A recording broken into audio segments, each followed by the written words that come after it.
You will hear a number of different recordings, and you will have to answer questions on what you hear. There will be time for you to read the instructions and questions, and you will have a chance to check your work. All the recordings will be played once only. The test is in 4 parts. At the end of the test, you will be given 10 minutes to transfer your answers to the answer sheet. Now turn to Part 1.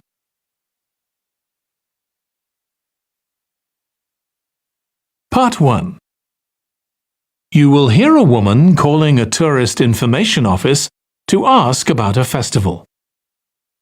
First, you have some time to look at questions 1 to 4.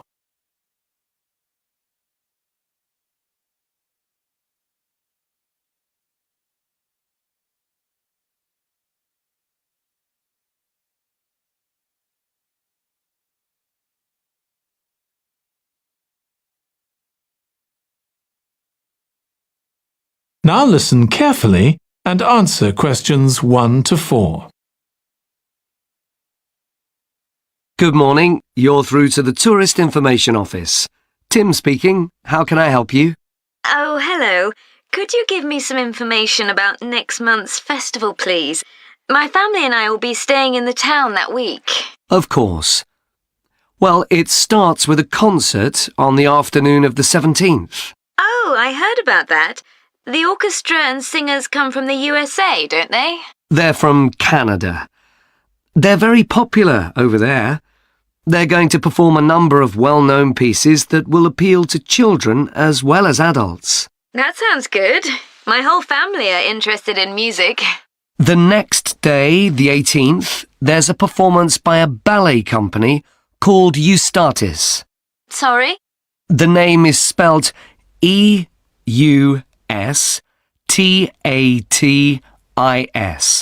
They appeared in last year's festival and went down very well. Again, their program is designed for all ages. Good. I expect we'll go to that. I hope there's going to be a play during the festival. A comedy, ideally. You're in luck. On the 19th and 20th, a local amateur group are performing one written by a member of the group. It's called Jemima. That'll be on in the town hall. They've already performed it 2 or 3 times. I haven't seen it myself, but the review in the local paper was very good. And is it suitable for children? Yes. In fact, it's aimed more at children than at adults. So both performances are in the afternoon. And what about dance? Will there be any performances? Yes, also on the 20th, but in the evening.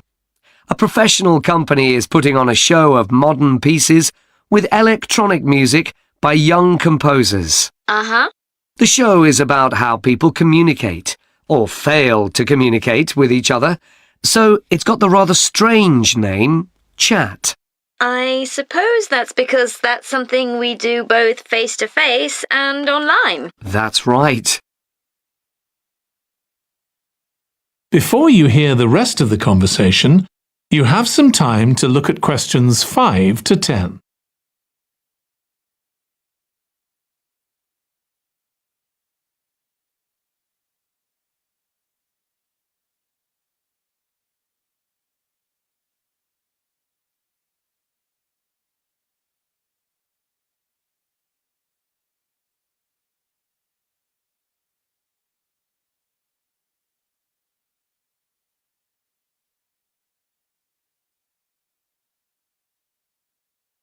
Now listen and answer questions 5 to 10. Now, there are also some workshops and other activities. They'll all take place at least once every day, so everyone who wants to take part will have a chance. Good. We're particularly interested in cookery. You don't happen to have a cookery workshop, do you? We certainly do. It's going to focus on how to make food part of a healthy lifestyle. And it'll show that even sweet things like cakes can contain much less sugar than they usually do. That might be worth going to. We're trying to encourage our children to cook. Another workshop is just for children, and that's on creating posters to reflect the history of the town. The aim is to make children aware of how both the town and people's lives have changed over the centuries. The results will be exhibited in the community centre. Then, the other workshop is in toy making, and that's for adults only. Oh, why's that? Because it involves carpentry. Participants will be making toys out of wood, so there'll be a lot of sharp chisels and other tools around. It makes sense to keep children away from it. Exactly. Now, let me tell you about some of the outdoor activities. There'll be supervised wild swimming. Wild swimming? What's that? It just means swimming in natural waters, rather than a swimming pool. Oh, okay. In a lake, for instance. Yes, there's a beautiful one just outside the town, and that'll be the venue for the swimming. There'll be lifeguards on duty, so it's suitable for all ages. And finally, there'll be a walk in some nearby woods every day. The leader is an expert on insects. He'll show some that live in the woods and how important they are for the environment. So there are going to be all sorts of different things to do during the festival. There certainly are. If you'd like to read about how the preparations for the festival are going, the festival organizer is keeping a blog. Just search online for the festival website, and you'll find it. Well, thank you very much for all the information. You're welcome. Goodbye. Goodbye. That is the end of part 1. You now have 1 minute to check your answers to part 1.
Part 2. You will hear part of a talk to a gardening club about a local park. First, you have some time to look at questions 11 to 14.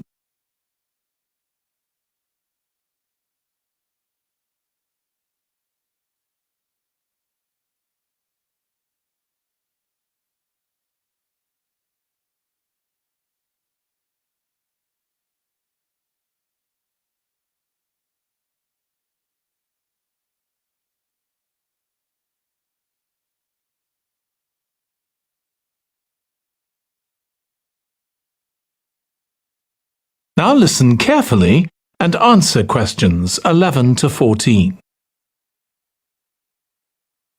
I'm very pleased to welcome this evening's guest speaker, Mark Logan, who's going to tell us about the recent transformation of Minster Park. Over to you, Mark. Thank you. I'm sure you're all familiar with Minster Park. It's been a feature of the city for well over a century, and has been the responsibility of the City Council for most of that time. What perhaps isn't so well known is the origin of the park. Unlike many public parks that started in private ownership, as the garden of a large house, for instance, Minster was some wasteland, which people living nearby started planting with flowers in 1892. It was unclear who actually owned the land, and this wasn't settled until 20 years later, when the council took possession of it. You may have noticed the statue near one of the entrances. It's of Diane Gosforth, who played a key role in the history of the park. Once the council had become the legal owner, it planned to sell the land for housing. Many local people wanted it to remain a place that everyone could go to enjoy the fresh air and natural environment. Remember, the park is in a densely populated residential area. Diane Gosforth was one of those people, and she organised petitions and demonstrations, which eventually made the council change its mind about the future of the land. Soon after this, the First World War broke out in 1914, and most of the park was dug up and planted with vegetables, which were sold locally. At one stage, the army considered taking it over for troop exercises, and got as far as contacting the city council, then decided the park was too small to be of use. There were occasional public meetings during the war, in an area that had been retained as grass. After the war, the park was turned back more or less to how it had been before 1914, and continued almost unchanged until recently. Plans for transforming it were drawn up at various times, most recently in 2013, though they were revised in 2015 before any work had started. The changes finally got going in 2016 and were finished on schedule last year. Before you hear the rest of the talk, you have some time to look at questions 15 to 20.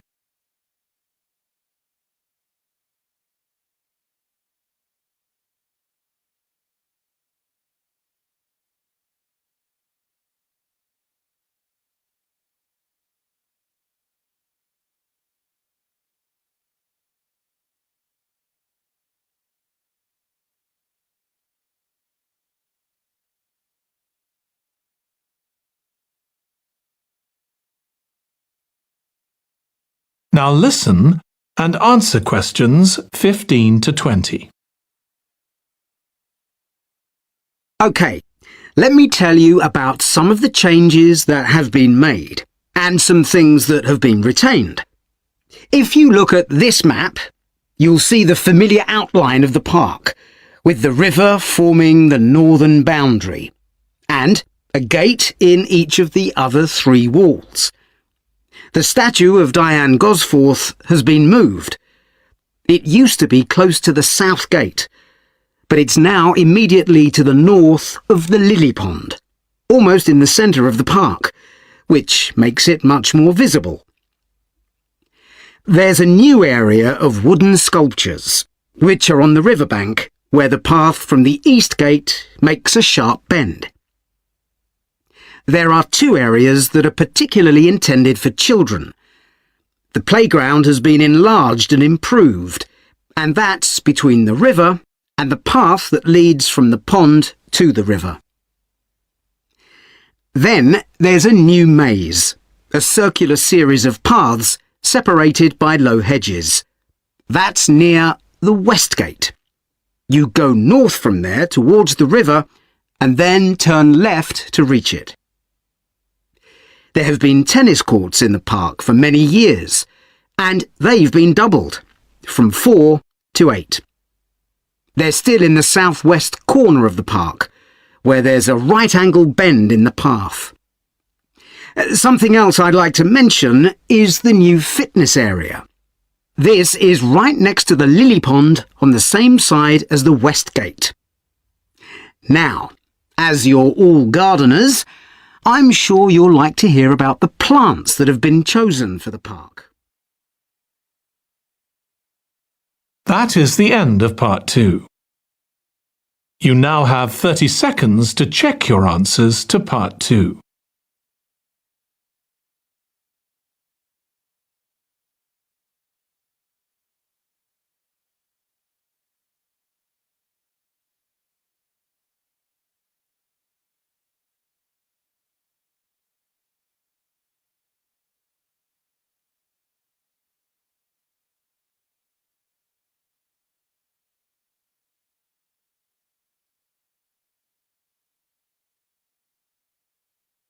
Part 3. You will hear two students of English called Kathy and Graham planning a display on 19th century British life and literature for a university event. First, you have some time to look at questions 21 to 24.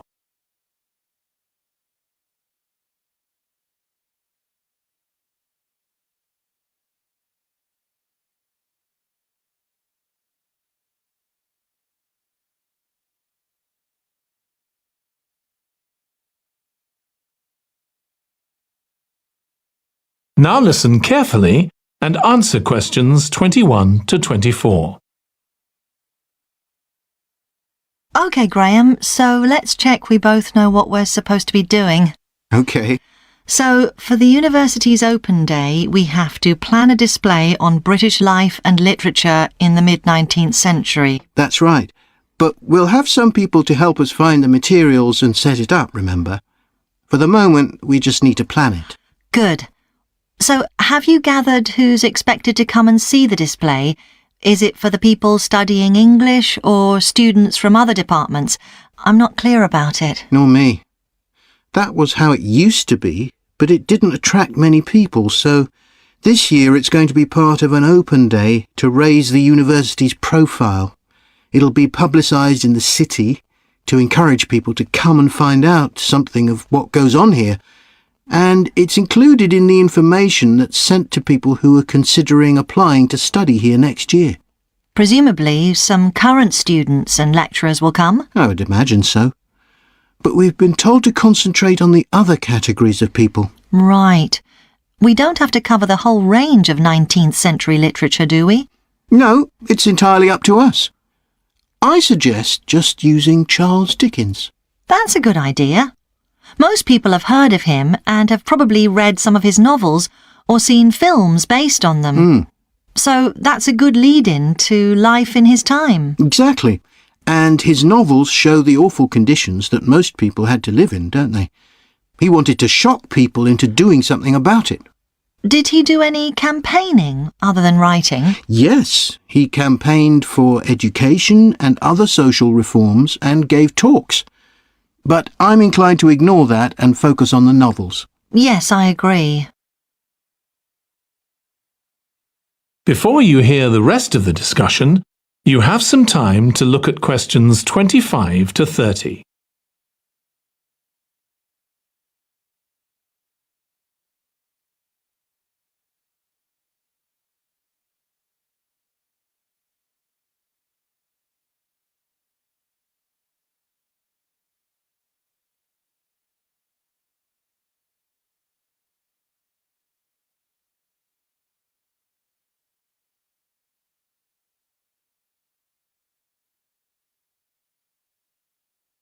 Now listen and answer questions 25 to 30. OK, so now shall we think about a topic linked to each novel? Yes, I've printed out a list of Dickens's novels in the order they were published, in the hope you'd agree to focus on him. You're lucky I did agree. Let's have a look. OK, the first was The Pickwick Papers, published in 1836. It was very successful when it came out, wasn't it? And was adapted for the theatre straight away. There's an interesting point, though, that there's a character who keeps falling asleep, and that medical condition was named after the book, Pickwickian syndrome. Oh, so why don't we use that as the topic and include some quotations from the novel? Right. Next is Oliver Twist. There's a lot in the novel about poverty, but maybe something less obvious. Well, Oliver is taught how to steal, isn't he? We could use that to illustrate the fact that very few children went to school, particularly not poor children, so they learnt in other ways. Good idea. What's next? Maybe Nicholas Nickleby? Actually, he taught in a really cruel school, didn't he? That's right. But there's also the company of touring actors that Nicholas joins. We could do something on theatres and other amusements of the time. We don't want only the bad things, do we? OK. What about Martin Chuzzlewit? He goes to the USA, doesn't he? Yes. And Dickens himself had been there a year before and drew on his experience there in the novel. I wonder, though. The main theme is selfishness. So we could do something on social justice? No, too general. Let's keep to your idea. I think it would work well. He wrote Bleak House next. That's my favourite of his novels. Yes, mine too. Oh, His satire of the legal system is pretty powerful. that's true. But think about Esther, the heroine. As a child, she lives with someone she doesn't know is her aunt, who treats her very badly. Then she's very happy living with her guardian, and he puts her in charge of the household. And at the end, she gets married, and her guardian gives her and her husband a house, where, of course, they're very happy. Yes, I like that. What shall we take next? Little Dorrit? Old Mr. Dorrit has been in a debtor's prison for years. So was Dickens's father, wasn't he? That's right. What about focusing on the part when Mr. Dorrit inherits a fortune and he starts pretending he's always been rich? Good idea. OK. So next we need to think about what materials we want to illustrate each issue. That's going to be quite hard. That is the end of part 3. You now have 30 seconds to check your answers to part 3.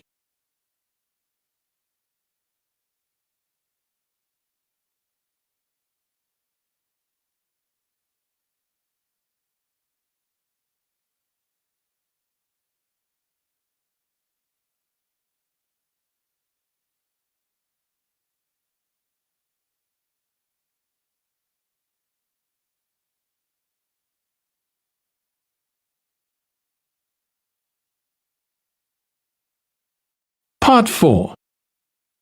You will hear part of a presentation about an agricultural program in the country of Mozambique. First, you have some time to look at questions 31 to 40.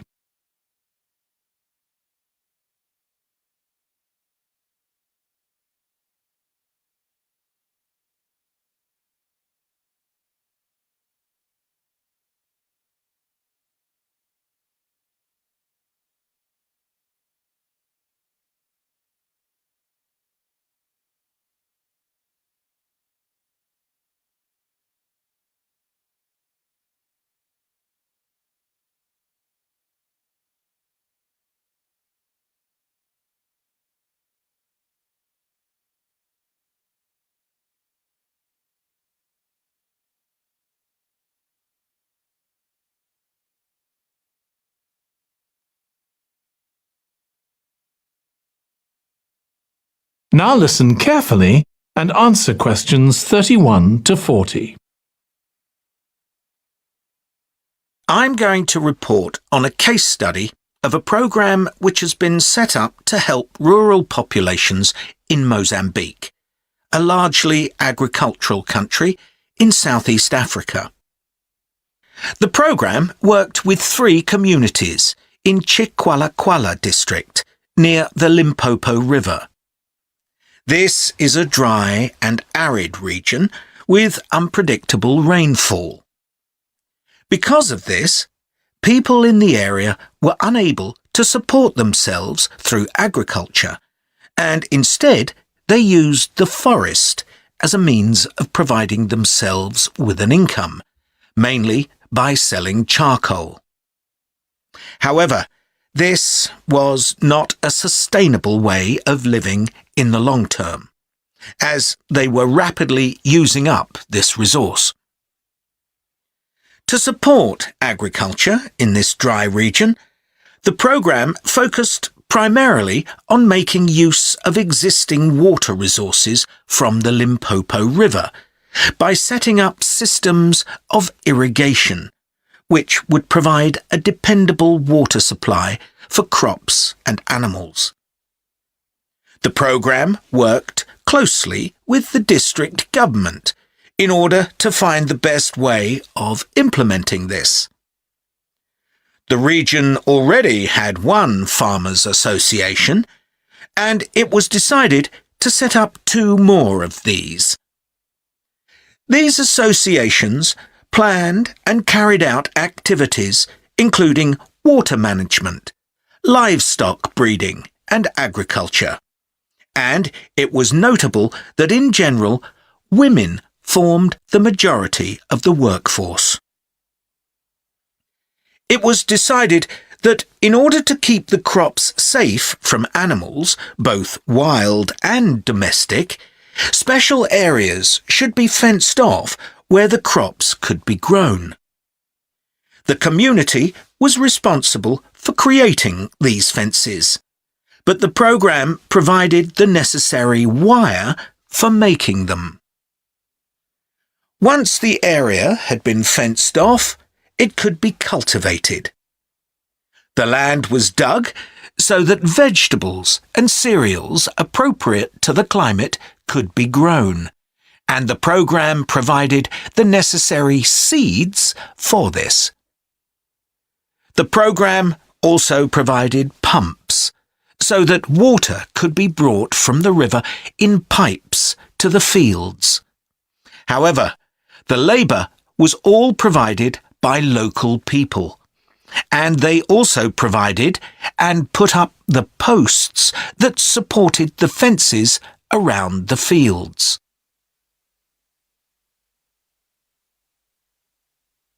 Once the programme had been set up, its development was monitored carefully.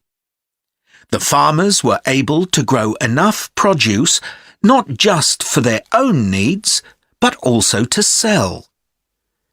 However, getting the produce to places where it could be marketed was sometimes a problem, as the farmers did not have access to transport, and this resulted in large amounts of produce, especially vegetables, being spoiled. This problem was discussed with the farmers' associations, and it was decided that in order to prevent food from being spoiled, the farmers needed to learn techniques for its preservation. There was also an additional initiative that had not been originally planned, but which became a central feature of the programme. This was when farmers started to dig holes for tanks in the fenced-off areas and to fill these with water and use them for breeding fish, an important source of protein. After a time, another suggestion was made by local people which hadn't been part of the programme's original proposal, but which was also adopted later on. They decided to try setting up colonies of bees, which would provide honey both for their own consumption and to sell. So, what lessons can be learned from this programme?